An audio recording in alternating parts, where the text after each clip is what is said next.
Follow me. George Clooney takes on many difficult roles in his Hollywood career, but his current challenge of promoting peace in Sudan is no act. We need to get in there and do everything we can, not just as a country, but as the world, united in protecting these people. Those people have suffered decades of brutal and deadly violence, and Clooney fears an upcoming referendum could literally split the country in two and perhaps lead to civil war. Our point is that this is one that you can do now, not mopping it up afterwards, not coming in and saying, you know, we didn't know about Rwanda, and we didn't know about the Congo, and we didn't know about Darfur, and millions of people died.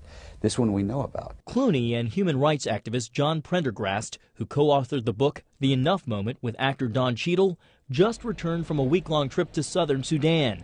Prendergast says people there are excited about gaining their independence from the North's repressive Muslim-controlled regime. They told us, in no uncertain terms, they're willing to fight and die for their chance at freedom. You know, these guys have gone through centuries of horrors, the people of southern Sudan, of slave raiding, of colonialism, and of terrible atrocities being committed against them.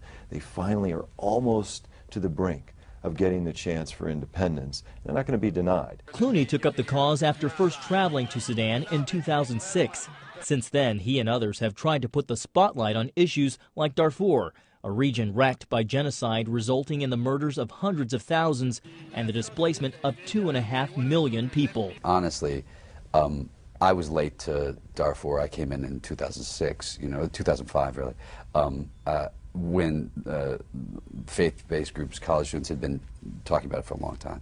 So my job is just to be a megaphone. Clooney praised the work being done by the many Christian workers who dedicate their lives to this cause.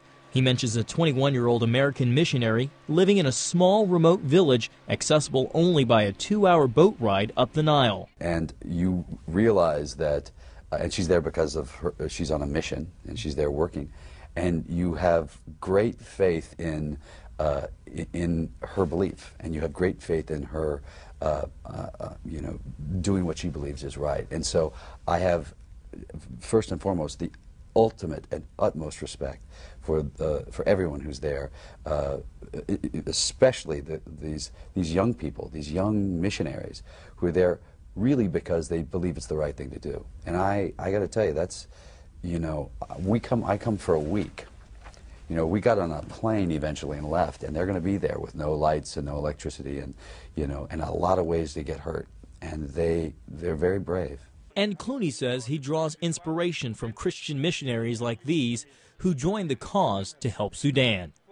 John Jessup, CBN News, Washington.